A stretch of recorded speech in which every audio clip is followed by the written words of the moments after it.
இந்த டைமில் நான் அழுவுறதா இல்லை வந்துட்டு இது நடந்து போச்சேன்னு சொல்லிட்டு நான் வேதனைப்படுறதா என்னன்ட்டு எனக்கு ஒன்றுமே புரியல. மூட்டை மிஸ் ஆகி போச்சுன்னா நம்ம வந்துட்டு ஓனருக்கு என்ன பதில் சொல்கிறதுன்னு தெரியல. ராப்பகலாக நைட்டு பகல கண்ணை முடிச்சு வண்டி ஓட்டுறோம். ஒன்று வண்டி ஓட்டுறதா இல்லை திருடனுங்கள்கிட்ட நம்ம பதில் பேசுறதா? நிறைய பேர் கேட்டிருந்தீங்க, அது எப்படா உனக்கு மட்டும் வழியில் திருட்டு வழிப்பறி கொள்ளையெல்லாம் நடக்குன்ட்டு. ஆனால் எனக்கு உண்மையாலுமே நடந்துருச்சு. நீங்கள் நினச்ச மாதிரியே நடந்துருச்சு. ரொம்ப சந்தோஷமாக இருப்பீங்க ஒரு சில பேர் கௌதம் மேலே காண்டா இருக்கவங்க. இங்கே பாருங்க, பாயை வந்துட்டு கத்தி போட்டு கிழிச்சிருக்காங்க. 2, 3, 4, 5, 6, 7 கத்தி பட்டிருக்கு. அதாவது 7 வெட்டு பட்டிருக்கு. பட்டு மூட்டையை வந்துட்டு செக் பண்ணியிருக்காங்க என்ன மெட்டீரியல்னு.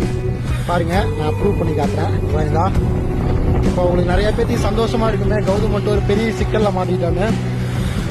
எனக்கு என்ன சொல்றதுன்னு தெரியல. இதுதான் வந்துட்டு ட்ரக் லைஃப். தெரிஞ்சுக்கோங்க, யாரையும் கஷ்டப்படுத்தாதீங்க.